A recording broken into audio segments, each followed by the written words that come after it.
مباراة النادي الأهلي أمام سيمبا التنزاني في إياب ربع نهائي دوري أبطال أفريقيا.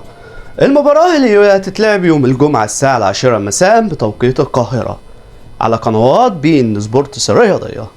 حتى الآن لسه مفيش أي قناة مجانية هتذيع المباراة، وكل القنوات المجانية هي موجودة على الأقمار الأخرى، مش موجودة على النايل سات.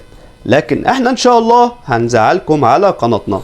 ما تنساش تعمل لايك واكسبلور وكمان متابعة، وكمان ما تنساش تشترك في قناتنا. المباراة المهمة للنادي الأهلي بعد الفوز في مباراة الذهاب بهدف نظيف.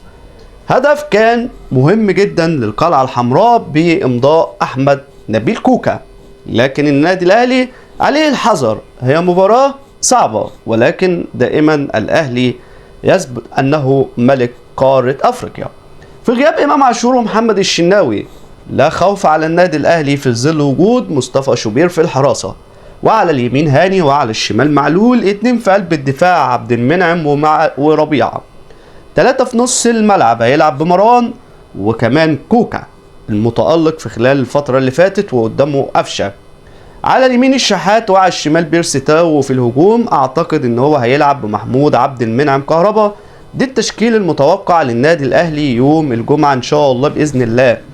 مباراة مهمة لجماهير النادي الاهلي وللقلعة الحمراء علشان يقدر يفوز بيها ويتأهل لنصف النهائي، وان شاء الله كلنا امل ان الاهلي يفوز بهذه البطولة. هو ملك البطولة والبطولة مكتوبة باسمه. النادي الاهلي كبير وكبير بمن حضر.